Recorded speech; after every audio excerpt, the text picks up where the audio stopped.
fosse um coração fraco, com um músculozinho pequeno, ele não ia dar conta da demanda do atleta. Então, o coração de atleta, ele hipertrofia, mas é uma adaptação boa. Você vê lá no eco o coração com a parede grande, só que todas as outras funções normais, função sistólica normal, o relaxamento, que é a função diastólica normal, válvulas normais. Então, isso é uma coisa boa. No seu caso, muito provavelmente não era o coração de atleta. Eu te conheço, você é meu paciente. Maratonista não é muito meu perfil, não. Você é meu paciente, eu te conheço. Pouco acima do peso.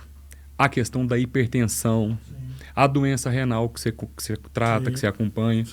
Então, por exemplo, só essas 3 coisas já são responsáveis por causar uma hipertrofia. Que aí não é a hipertrofia boa, é a hipertrofia patológica.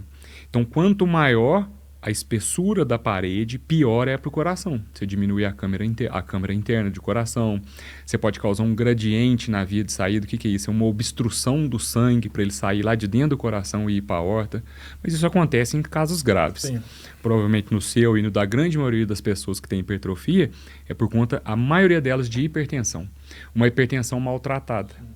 Então pensa lá, você está com uma pressão 15, 16, o que a maioria tem, e às vezes até o cara que é hipertenso, que toma remédio, mas a pressão fica um pouco mais alta. Como o coração é um músculo, ele tem que fazer força para bombear o sangue. E é como se ele estivesse indo na academia, todo dia. Entendi. Todo dia ele está sendo sobrecarregado. Está trabalhando mais do que deveria. Mais do que deveria. Então quando ele faz essa força, a parede hipertrofia, que é o que apareceu no seu exame. O bom é que quando a gente refez esse exame, ela falou que estava melhor do que há 2 anos atrás. Isso. Então tá no caminho certo. Porque as mudanças de hábito, perdeu peso, controlou melhor a pressão, tudo isso influencia. Interessante como que hoje em dia com a ciência dá para poder ver ali preto no branco, né? E dá para você ter o prognóstico também. Ah não, Bruno, eu fiz há 2 anos atrás, era 12. Agora nós repetimos, agora tá 14. Ou seja, você não mudou nada, tá piorando. Ah não, eu fiz era 12, foi para 10. Bom, tá melhorando, a hipertrofia diminuiu, você deu uma folga ali pro seu coração. Você falou em pressão. As pessoas têm uma mania de medir a pressão. Uhum. A pressão é igual ao ovo. Tem dia que é bom, tem dia que é ruim. A pressão 12/8, a famosa pressão 12/8. Atualmente, é uma boa pressão ou tem que ser um pouquinho menos, como eu li numa reportagem aí? Excelente, e é uma pergunta que é dúvida todo dia. Há um ano e meio atrás, acho que a Sociedade Brasileira lançou uma nota sobre a pressão 13/8, falando que 13/8 não era mais bom, que era para ficar atento. Então, todo mundo que tinha pressão 13/8 e que não tomava remédio foi lá no consultório. Bruno, minha pressão é 13/8, o que eu faço? O que mudou? Nada. Se você tem a pressão 13/8, ela ainda é boa, você não tem indicação de tomar remédio. Mudou-se o cuidado com o paciente que tem a pressão 13/8. Então, vamos supor que você não toma remédio, sua pressão é 13/8. Se você chegar no consultório, a gente avaliar, é 13/8 mesmo, várias medidas. O que eu vou falar? Christian, cuida dos fatores de risco. Tenta controlar peso, não fuma, atividade física, noite de sono, controle de estresse, de todos os fatores de risco que te levariam ao aumento de pressão. Mas não é para tratar a pressão 13/8. Entendeu? Entendi. Então, 13/8 é como se fosse o pré-diabetes. Entendi. Às vezes você não vai tratar com remédio, mas você já vai ligar um sinalzinho de alerta ali para o paciente. Vamos corrigir o que você está fazendo de errado, porque senão daqui a pouco você vai ficar hipertenso.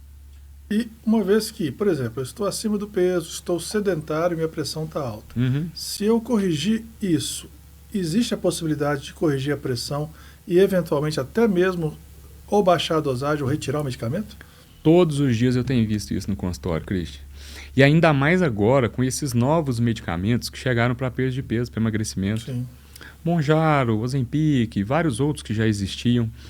Hoje a gente consegue ver muito isso claramente. Para mim e para todos os estudos que a gente vê, um dos fatores de risco que mais influenciam na pressão é o peso.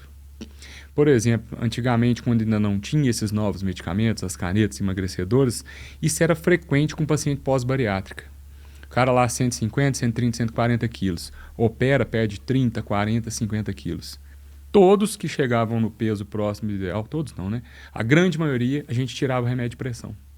O problema da bariátrica é o pós, né? Sim. Claro que existem indicações, nem para todo mundo é ruim, nem para todo mundo é bom, é igual os medicamentos também, mas o problema maior que eu acho da bariátrica é o resto da vida. Você tem que ficar fazendo reposição de vitaminas, de minerais, o paciente acaba tendo essas deficiências de absorção de microorganismos. O psicológico também. De não é minerais, fácil, né? de vitaminas. Então, assim, o psicológico, eu acho que isso aí você vê todo dia. A cabeça do gordo tá ali. E a grande maioria também dos pacientes pós-bariátricos, muito deles tem problema com alcoolismo, Sim. que acaba fugindo para outras coisas, começa a beber demais, às vezes até não ganha peso, mas vira alcoólatra. Vai para o alcoolismo, vai para os jogos de aposta, É vai para isso. sexo, vai para drogas, porque ele acaba fugindo ou vai mamar leite condensado. Porque não aguenta comer aguenta, aquela quantidade de comida e aí ele tem algum escape. É jogo, é bebida, Tem que ter algum um exagero. acompanhamento psicológico também, né? Tanto que para fazer risco cirúrgico para bariátrica, um dos passos é psiquiatra, psicólogo, tem que passar, tem que ser avaliado a parte psicológica dele para ver se ele está pronto. E às vezes também, mesmo assim, mesmo após a avaliação, o paciente ainda assim pode cair num essas armadilhas, né, da pós-bariátrica. Recentemente nós perdemos o Madeirite, que foi uma perda, um cara bem humorado, alto astral pra caramba, relativamente novo. Eu recentemente perdi o meu cunhado, e ele faleceu também com 50 e poucos anos.